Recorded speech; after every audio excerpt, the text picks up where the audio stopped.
What is up, everybody, and welcome to the finale of Hoth.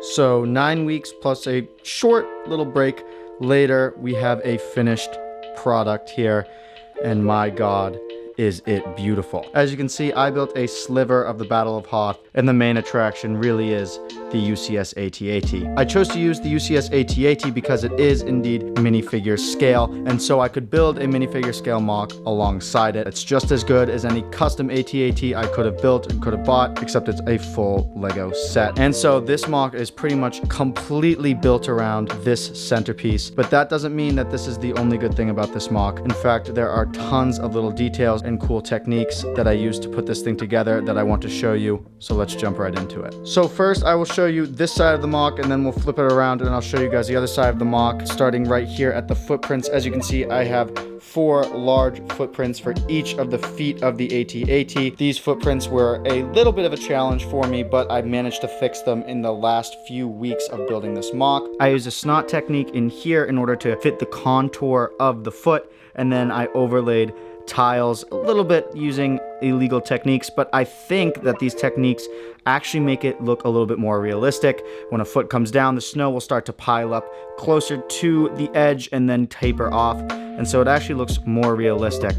So as you can see, we have 4 of these feet, and one of them is lifting up, about to take its next step. Moving up to the AT-AT, we have a snowtrooper here that is descending to the battlefield on his rope. As you can see, there's a little ladder right there, but then he has to drop using his grappling hook. I used putty to pose this minifigure, and as you can see, he's actually trying to shoot down at the battle. So even while he's descending, he is a part of the battle here. Up here, we have the next few snowtroopers that will be descending. This guy's looking at the situation, seeing if it's safe to drop, peeking around the corner there, and then this soldier here is making some last checks on his gun, fully loading it and getting ready for battle. As we come to the head of the AT-AT, as you can see, both blaster cannons are pointed at the rebel turrets down here, ready to fire and completely wipe out the rebellion. Now moving down here, we have a soldier with an E-web turret that is mainly focusing on the soldiers within the trench, completely obliterating them. However, one of his comrades here unfortunately died. Again, I used putty here as well to pose this minifigure, and I think using putty just adds a beautiful layer of realism to the mock that you just can't capture with normal Lego posability. As you can see, we move from this mainly flat basin here to a little bit of a slope here. I used the net technique where I had nets and then overlaid them with studs and then these tiles to give it a nice rounded shape. That is something that you can't usually capture with normal Lego bricks and slopes, so it adds just another nice dimension to the mock. And as we build up here, we get to the trench, and as you can see, we have one soldier that is coming into this section of the mock. We have one that is firing through here,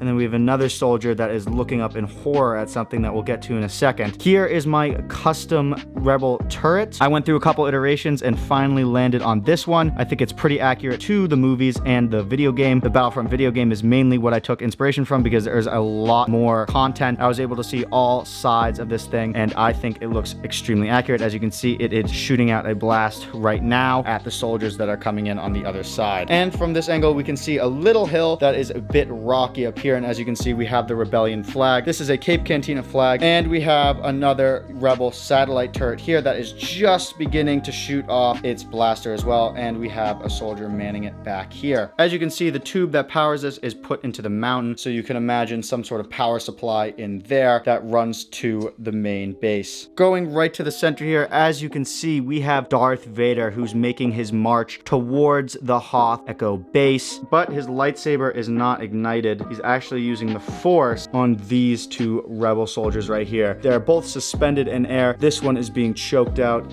His gun is on the ground, and this one has to wait in horror because he is next. And that is precisely what this soldier was looking up at in absolute shock. Never seen anything like that. That pretty much wraps up this side of the mock. Let's hop on over to the other side. And looking at it from the other side, we get a completely different perspective. Starting in the back, once again, we have a snow speeder bike that is entering the battle. We have a Hoth scout trooper here. Some snow is being kicked up in the speeder's wake, and it is coming in rapidly. Moving down, we see a few soldiers that are entering the battle. This soldier has already taken up position behind this little mound, which offers him a little bit of protection against the entrenched rebel soldiers. And these two soldiers are advancing rapidly behind Vader's powerful attack. Moving up here, as you can see, once again, these soldiers being choked out by Vader. There is the gun of the soldier that is being choked out. And looking into the trench, we have a dead soldier here. This guy here is continuing to fire despite his two comrades beside him dying and dead. And this soldier, his arm was unfortunately blasted off, and he